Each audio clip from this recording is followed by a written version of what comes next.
Students, आज हम chapter number 9 के जो एक्सेस मॉडिफायर्स है उनके बारे में बात करेंगे। तो सबसे पहले हम बात करते हैं कि एक्सेस मॉडिफायर होते क्या है। What is access modifier? Access modifier class के अंदर जो हम मेंबर वेरिएबल या जो मेंबर फंक्शन डिफाइन करते हैं उनको हम क्लास के अंदर कहां पे उनको यूज कर सकते हैं और कहां पर नहीं। यानी ऐसा कह सकते हैं कि उन मेंबर वेरिएबल और मेंबर फंक्शंस का जो स्कोप है उसको डिफाइन एक्सेस मॉडिफायर के थ्रू किया जाएगा।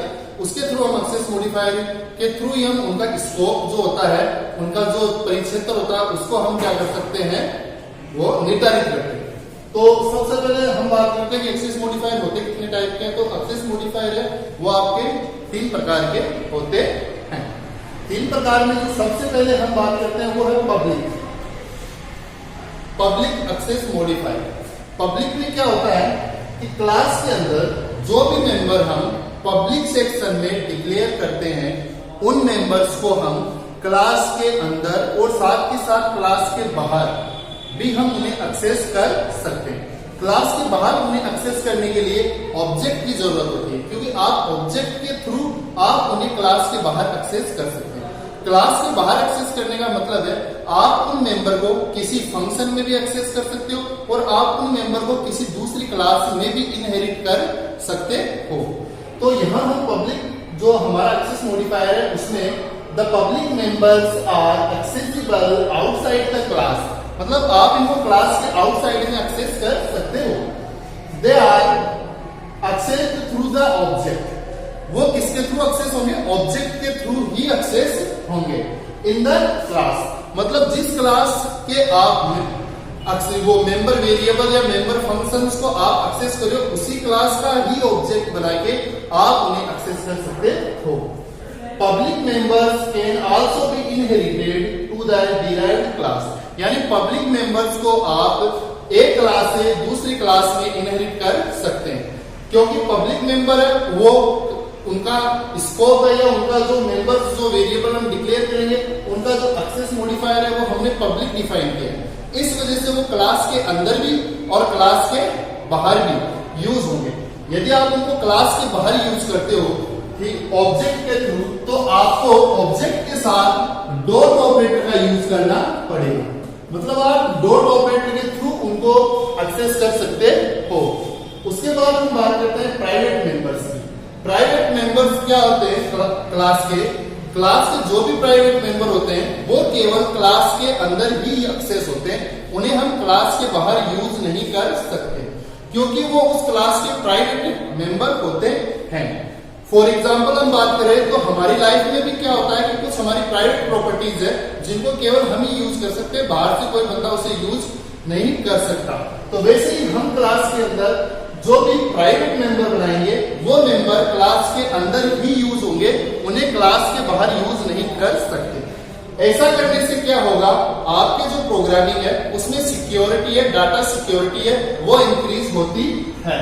तो प्राइवेट मेंबर में क्या है, the private members are local to class, यानी प्राइवेट मेंबर्स है वो क्लास के लिए क्या होते हैं, लोकल होते हैं। क्लास के वो लोकल मेंबर होते हैं, क्लास के अंदर ही रहते हैं, क्लास के बाहर हम उनका यूज नहीं कर सकते। Local to the class and can not be accessed for outside the class, मतलब वो क्लास के बाहर, क्लास के आउटसाइड में आप उनको एक्सेस नहीं कर सकते। प्राइवेट मेंबर को आप ऑब्जेक्ट के थ्रू भी उसको क्लास के बाहर एक्सेस नहीं कर सकते। The private members can accessed only by the member function of that class, यानी प्राइवेट मेंबर को आपकी जो आपने क्लास क्रिएट की है उस क्लास के अंदर जो जो आपने मेंबर फंक्शन बनाए, क्या बनाए, मेंबर फंक्शन। तो क्लास के जो मेंबर फंक्शन है वही उन क्लास के प्राइवेट मेंबर वेरिएबल्स को क्या कर सकता है, यूज कर सकता है। या आपने कोई प्राइवेट जो सेक्शन है उसमें कोई फंक्शन बनाया है तो वो फंक्शन भी केवल आपके जो मेंबर फंक्शन है, पब्लिक मेंबर फंक्शन है, वही उसको एक्सेस कर सकते हैं और ऑब्जेक्ट के थ्रू वो क्लास के बाहर भी यूज नहीं होंगे। कहने का मतलब एक ही है कि आपने क्लास के अंदर जो भी मेंबर वेरिएबल या मेंबर फंक्शन आपने प्राइवेट सेक्शन में डिक्लेयर किया है उसको आप क्लास के बाहर बिल्कुल यूज नहीं कर सकते। क्लास के अंदर आप उसको प्राइवेट सेक्शन में वो बना हुआ है तो आप उसको पब्लिक सेक्शन में भी यूज कर सकते हो, क्लास के अंदर आप उसको प्रोटेक्टेड सेक्शन में भी यूज कर सकते हो। मतलब वो मेंबर उस क्लास में तो कहीं पर भी यूज हो जाएगा, बट प्राइवेट होने की वजह से वो क्लास के आउटसाइड में एक्सेस नहीं होगा। जबकि पब्लिक मेंबर होते हैं उनको आप क्लास के आउटसाइड में एक्सेस कर सकते हो, किसके थ्रू? ऑब्जेक्ट के थ्रू। ऑब्जेक्ट के साथ आप डॉट ऑपरेटर लगा के पब्लिक मेंबर को क्लास के बाहर एक्सेस कर सकते हो, बट प्राइवेट को आप क्लास के बाहर एक्सेस नहीं कर सकते, ऑब्जेक्ट के थ्रू भी नहीं कर सकते। अगला जो हमारा थर्ड एक्सेस मॉडिफायर है वो है प्रोटेक्टेड। प्रोटेक्टेड यहाँ पे उन मेंबर्स को रिप्रेजेंट करता है जिनका परिक्षेत्र या जिनका स्कोप क्या होता है? लिमिटेड होता है। उनको ये यहाँ पे दर्शाता है। The members are like the private member having scope limited to the class। यानी कि क्लास के वो मेंबर जो एक तरह से प्राइवेट मेंबर की तरह ही होते हैं, बट उनका स्कोप क्या होता है? लिमिटेड स्कोप होता है। They are not accessible outside the class, मतलब आप उनको क्लास के बाहर एक्सेस नहीं कर सकते। इवन विद ऑब्जेक्ट, ऑब्जेक्ट के थ्रू भी आप प्राइवेट मेंबर को प्रोटेक्टेड मेंबर को क्लास के बाहर इनहेरिट नहीं कर सकते। Protected members inherited by base class to sub class, यानी प्रोटेक्टेड मेंबर्स जो होंगे उनको हम मोस्टली इनहेरिटेंस में यूज करेंगे। तो यहाँ पे आप प्रोटेक्टेड मेंबर को बेस क्लास से सब क्लास में इनहेरिट कर सकते हो, बट आप उसे थर्ड कोई तीसरी नॉन सब क्लास के अंदर आप उसे इनहेरिट नहीं कर सकते। यानी कि क्लास के ऐसे मेंबर जिनको हम क्लास के अंदर प्रोटेक्टेड जो हमारा सेक्शन है उसमें हम डिफाइन करते हैं, तो उनका स्कोप तो हो जाता है लिमिटेड। वो एक तरह से प्राइवेट मेंबर की तरह ही होते हैं, बट उनका स्कोप लिमिटेड हो जाता है। उनको आप क्लास के बाहर आउटसाइड में भी एक्सेस नहीं कर सकते हो, इवन ऑब्जेक्ट के थ्रू भी आप उन्हें एक्सेस नहीं कर सकते हो। उनका यूज होगा केवल इनहेरिटेंस में, यानी कि बेस क्लास से जो मेंबर है, प्रोटेक्टेड मेंबर है, वो बेस क्लास से डिराइव्ड क्लास में तो एक्सेस हो जाएंगे, बट कोई थर्ड नॉन सब क्लास है उसमें वो मेंबर एक्सेस नहीं हो सकते। तो ये 3 टाइप्स के आपके एक्सेस मॉडिफायर है जिनके थ्रू हम क्लास के अंदर जो मेंबर वेरिएबल और मेंबर फंक्शन जो हम डिक्लेयर करते हैं, डिफाइन करते हैं, उनके स्कोप को यहाँ पे हम इन एक्सेस मॉडिफायर के थ्रू उनके स्कोप को हम डिफाइन करते हैं, निर्धारित करते हैं, उनका परिक्षेत्र हम निर्धारित करते हैं कि उन्हें कहाँ पे यूज किया जा सकता है और कहाँ पर नहीं। अगला जो हमारा टॉपिक है passing argument to the member function, यानी कि क्लास के अंदर जो हम मेंबर फंक्शन हम बनाते हैं उन क्लास के अंदर मेंबर फंक्शन में आर्ग्यूमेंट किस तरह से हम पास करते हैं उसके लिए ये है। तो यहाँ पे इस काम को हम एक प्रोग्राम के थ्रू हम समझते हैं। तो यहाँ पे सबसे पहले हमने क्लास क्रिएट की है, क्लास का नाम है एबीसी, और इस क्लास के अंदर इंटीजर एक्स और वाई 2 प्राइवेट मेंबर डिक्लेयर किए। इंटीजर टाइप के 2 मेंबर वेरिएबल है एक्स और वाई, और यहाँ पे इनका एक्सेस मॉडिफायर हमने डिफाइन नहीं किया। देन ये बाय डिफॉल्ट सारे के सारे मेंबर क्या होंगे? प्राइवेट होंगे। तो इंटीजर एक्स वाई है वो आपके प्राइवेट मेंबर हो गए। इसके बाद मैंने पब्लिक सेक्शन में यहाँ पे मैंने पब्लिक सेक्शन डिफाइन किया है। इन मेंबर्स को, पब्लिक मेंबर्स को हम क्लास के बाहर भी यूज कर सकते हैं। तो यहाँ पे एक फंक्शन क्रिएट किया है जिसका नाम है void get data। फंक्शन का नाम है get data, void है उसका रिटर्न टाइप। इस फंक्शन में मैंने यहाँ पे 2 x और y 2 आर्ग्यूमेंट पास किए हैं। x और y जो ये जो get data फंक्शन है इसके लोकल वेरिएबल है। यहाँ पे x और y, यहाँ पे इनका लोकल वेरिएबल का नाम x और y, और क्लास के जो मेंबर वेरिएबल है उनका नाम भी क्या हो गया? x और y। तो यहाँ पे आर्ग्यूमेंट का नाम और मेंबर वेरिएबल इन दोनों का नाम क्या हो जाता है? सेम। अब यदि आप यहाँ पे ऐसे करते हो x बराबर x की वैल्यू, तो ये क्या कहेगा? ये इस लोकल वेरिएबल को लेगा, उस क्लास के मेंबर वेरिएबल को यूज नहीं करेगा। तो इसके नाम के पहले हमें क्या करना पड़ेगा? यहाँ दिस x जो है वो इस x को रिप्रेजेंट करता है, और ओनली x है वो यहाँ आर्गुमेंट को रिप्रेजेंट करता है। तो दिस x बराबर x, मतलब इस x में जो भी वैल्यू आएगी वो इस क्लास का जो x मेंबर वेरिएबल है उसकी इनिशियलाइज हो जाएगी।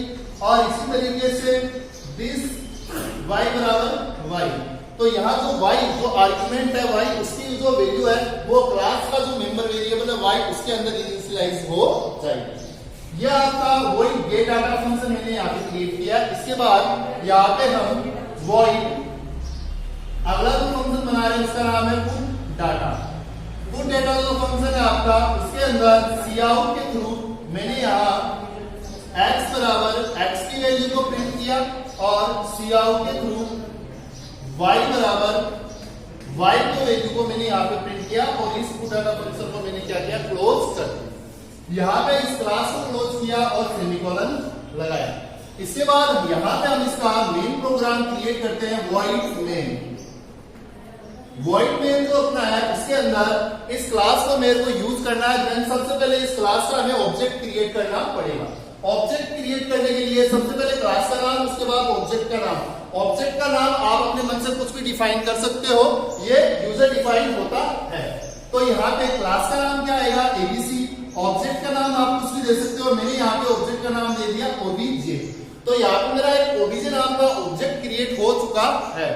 अभी इस ऑब्जेक्ट के थ्रू मैं यहाँ पे गेट डाटा और पुट डाटा फंक्शन को कॉल करूंगा और ये दोनों इजीली कॉल हो जाएंगे क्योंकि ये पब्लिक सेक्शन में बने हुए हैं। इसलिए सबसे पहले ओबीजे डॉट गेट डेटा और यहाँ पे जो गेट डेटा फंक्शन है वो आपका दो आर्गुमेंट ले रहा है, इंटीजर टाइप के आर्गुमेंट लेगा। तो यहाँ पे कोई भी वैल्यू आप पास कर दीजिए। मैंने यहाँ पे 10 और 20 पास किए तो जो 10 और 20 जो एज आर्गुमेंट आए वो वैल्यू यहाँ जो ये 10 है ये इस x के अंदर कॉपी हो जाएंगे और जो 20 है वो इस y में कॉपी हो जाएंगे। फिर यहाँ x और y से वो ये जो आपका आर्गुमेंट वेरिएबल x है इसकी वैल्यू क्लास के मेंबर वेरिएबल x में चली जाएगी और y की वैल्यू क्लास के मेंबर वेरिएबल y में चली जाएगी, यानी इनिशियलाइज हो जाएगी।